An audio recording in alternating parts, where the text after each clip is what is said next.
अब्बू तो बगैर जिंदगी कैसी है? बाप तो बगैर बच्चे रोल ਜਾਂਦੇ ਨੇ ਜੀ। अब्बू याद आंदा है? ਦਿਨ ਰਾਤੀ ਯਾਦ ਆਂਦਾ ਹੈ। अगर अब्बू हुंदा ते फिर ते धक्के नहीं सी खाने पैने जिंदगी च ना कि छुट्टियों तो बाद तू मेरे को स्कूल च आएगा ना, तू मेरा बेटा बन के रहना कि हैंड टू माउथ चल रहा होंदा है। अल्लाह का शुक्र है एक सिलसिला शुरू किया है।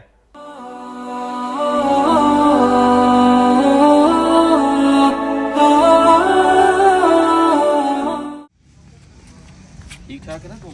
परेशान तो नहीं है? नहीं परेशान नहीं होना मेरे होंदे, ठीक है? चलो कपड़े लेके देने तो सारा कुछ करके देने, ठीक है? ठीक है। मुजीब बेटा, हाँ जी। अब्बू तो बगैर जिंदगी कैसी है? ਬਾਪ ਤੋਂ ਬਗੈਰ ਬੱਚੇ ਰੋਲ ਜਾਂਦੇ ਨੇ ਜੀ। ਨਹੀਂ ਤਾਂ ਸਾਉਣ ਸਰ ਪੜ ਦੇਵੇ ਤੇ ਹੁਣ ਆਈ ਸਾਨੂੰ ਕੀ ਲੋੜ ਹੈ ਹੋਟਲਾਂ ਤੇ ਕੰਮ ਕਰਨ ਦੀ ਜੀ।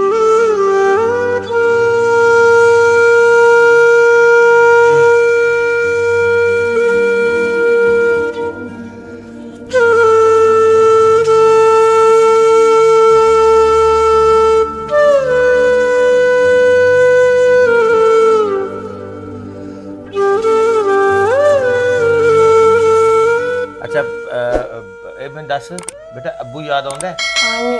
ਦਿਨ ਰਾਤੀ ਯਾਦ ਆਂਦਾ ਹੈ। दिन राती याद आंदा हाँ है? जी। अच्छा, अगर अब्बू हुंदा ते फिर ते धक्के नहीं सी खाने पैने जिंदगी च ना, हाँ हुण ते पढ़दे बैठे होंदे मेरे पुत्तर। हाँ जी। ਹੁਣ ਤੱਕ ਤਾਂ ਪੜਨਾ ਹੈ ਜੀ। ਸਾਨੂੰ ਕੀ ਲੋੜ ਹੈ ਹੋਟਲਾਂ ਤੇ ਕੰਮ ਕਰਨ ਦੀ। अच्छा हुण तू मेरे मेरे पुत्तर ने मेरा वादा करना है कि छुट्टियों तो बाद तू मेरे को स्कूल च आएगा ना, हाँ जी आऊँगा। पक्का? जरूर आऊँ। मैं अपने बेटे ਨੂੰ साइकिल भी लेके देवांगा, ठीक है? ठीक है। और कपड़े ते नवी जुत्ती नवे कपड़े भी अपने पुत्र ਨੂੰ मैं लेके देने ने, ठीक है। ठीक है ना? ठीक है। और उस तो बाद तू मेरा बेटा बन के रहना है। ठीक है। ਹੁਣ थोड़ा खुश होकर दिखा दे।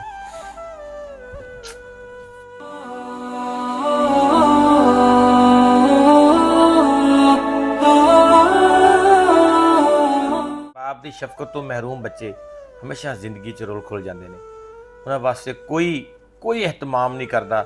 ਉਹਨਾਂ ਨੂੰ ਸ਼ਾਇਦ ਕੋਈ ਸਾਡੇ ਸੋਸਾਇਟੀ ਦੇ ਵਿੱਚ ਪੁੱਛਦਾ ਹੀ ਨਹੀਂ। ਐਕਚੁਅਲੀ ਹੁੰਦਾ ਕੀ ਹੈ, ਅਸੀਂ ਸਾਰੇ ਖੁਦ ਐਸੇ ਹਾਲਾਤ ਦੇ ਵਿੱਚ ਜੀ ਰਹੇ ਹੁੰਦੇ ਹਾਂ ਕਿ ਹੈਂਡ ਟੂ ਮਾਊਥ ਚੱਲ ਰਿਹਾ ਹੁੰਦਾ ਹੈ।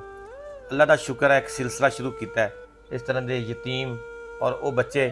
ਇਹ ਹੁਣ ਇਹ ਯਤੀਮ ਇਨਸ਼ਾਅੱਲਾ ਇਹ ਮੇਰਾ ਬੇਟਾ ਹੈ। ਮੈਂ ਇਹਨੂੰ ਔਨ ਕਰਦਾ, ਇਹ ਮੇਰਾ ਬੇਟਾ ਹੈ। ਇਨਸ਼ਾਅੱਲਾ ਇਹ ਅੱਛੀ ਸਟੱਡੀ ਹਾਸਲ ਕਰੇਗਾ। ਇਹਨੂੰ ਮੈਂ ਪੜ੍ਹਾਵਾਂਗਾ, ਪੂਰੇ ਦਿਲ ਜਾਨ ਨਾਲ ਪੜ੍ਹਾਵਾਂਗਾ। ਔਰ ਮੈਂ ਪੂਰੀ ਉਮੀਦ ਕਰਦਾ ਕਿ ਮੈਨੂੰ ਬਾਪ ਦੀ ਕਮੀ ਮਹਿਸੂਸ ਨਹੀਂ ਹੋਣ ਦੇਵਾਂਗਾ।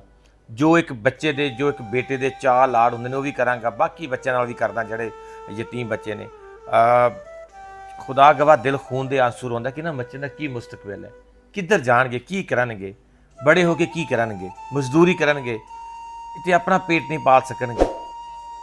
सो जिथे भी इस तरह के मासूम बच्चे, यतीम बच्चे तुहाडे इर्द गिर्द पाए जाते हैं, तुहानूं पता तो हुंदा महल्ले वालियां नूं, खुदा दा वास्ता उन्हां दा ख्याल रखिया करो, उन्हां दी जरूर हेल्प करिया करो। उन्हां बच्चों नूं ऑन कर लो, उन्हां बच्चों नूं अपने सीने नाल ला लो यार। उन्होंने अपने बच्चों वांगू, अगर एक बच्चा भी एक बंदा अपने सीने नाल ला लवे, अगर किसी के 4 बच्चे ने 4 लोग उन्होंने संभालो यार, उन्होंने संभालो। क्या उन्होंने जिंदगी च हक नहीं जीण दा? क्या वो बाप तो बगैर रह रहे ने और वो एजुकेशन भी हासिल ना करन, वो अच्छा खाना भी ना खान, वो अच्छे कपड़े भी ना पान, वो अपनी जिंदगी का कोई चाह भी ना पूरा करन?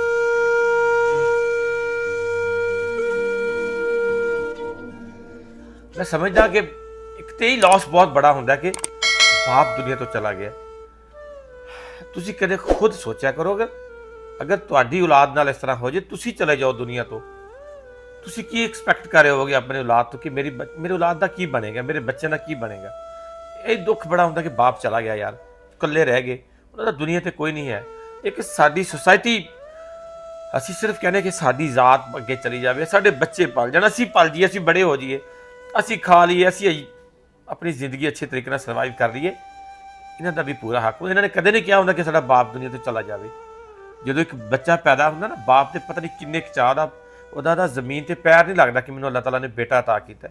अगर वही बेटा 14 घंटे वास्ते, 15 घंटे वास्ते 5000 की बस एक शॉप से काम कर रहा हो और वो बेचारा जिंदगी रुल रहा हो, तालीम तो बगैर रह जाए, कपड़े नहीं पा सकता, ही तो अच्छा खाना नहीं खा सकता।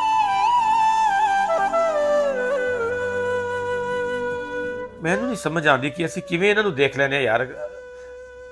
ਮੁਸਲਮਾਨ ਹੋਣ ਦੇ ਨਾਤੇ ਸਾਡੇ ਪਿਆਰੇ ਨਬੀ ਸੱਲਮ ਦਾ ਫਰਮਾਨ ਹੈ ਕਿ ਤੁਸੀਂ ਯਤੀਮ ਦੀ ਕੇਅਰ ਕਰੋ। ਮੈਂ ਤੇ ਇੱਕ ਹੀ ਰਿਕੁਐਸਟ ਕਰਾਂਗਾ ਤੁਹਾਨੂੰ ਸਭ ਨੂੰ ਕਿ ਅਗਰ ਤੁਹਾਡੇ ਮੁਹੱਲੇ 'ਚ, ਗਲੀ 'ਚ, ਤੁਹਾਡੇ ਇਰਦ ਗਿਰਦ ਜਾਂ ਜਿੱਥੇ ਤੱਕ ਤੁਹਾਨੂੰ ਪਤਾ ਹੈ ਕਿ ਫਲਾਂ ਜਗ੍ਹਾ ਤੇ ਯਤੀਮ ਔਰ ਬੱਚੇ ਨੇ, ਉਹ ਐਜੂਕੇਸ਼ਨ ਨਹੀਂ ਹਾਸਲ ਕਰ ਰਹੇ, ਉਹ ਪੜ੍ਹ ਨਹੀਂ ਰਹੇ, ਉਹ ਮਜਬੂਰ ਹੋ ਕੇ ਘਰ ਦੇ ਹਾਲਾਤ ਤੋਂ ਮਜਬੂਰ ਹੋ ਕੇ ਹੋਟਲਾਂ ਤੇ ਕੰਮ ਕਰਦੇ ਨੇ ਜਾਂ ਸੱਜੇ ਖੱਬੇ ਕਿਤੇ ਕੰਮ ਕਰਦੇ ਨੇ, ਖੁਦਾ ਰਾ ਉਹਨਾਂ ਦੀ ਜ਼ਰੂਰ ਹੈਲਪ ਕਰੋ। ਤੁਸੀਂ ਆਪਣੀ ਜ਼ਾਤ ਕੁਝ ਨਹੀਂ ਦੇਣਾ, ਅੱਲਾਹ ਤਾਲਾ ਦੀ ਜ਼ਾਤ ਨੇ ਜੋ ਤੁਹਾਨੂੰ ਦਿੱਤਾ ਹੈ ਉਹਦੇ ਵਿੱਚੋਂ ਕੁਝ ਹਿੱਸਾ ਯਤੀਮਾਂ ਦਾ ਵੀ ਜ਼ਰੂਰ ਕੱਢਿਆ ਕਰੋ। ਉਹਨਾਂ ਦਾ ਵੀ ਜ਼ਿੰਦਗੀ ਜੀਣ ਦਾ ਪੂਰਾ ਹੱਕ ਹੈ। Thank you so much.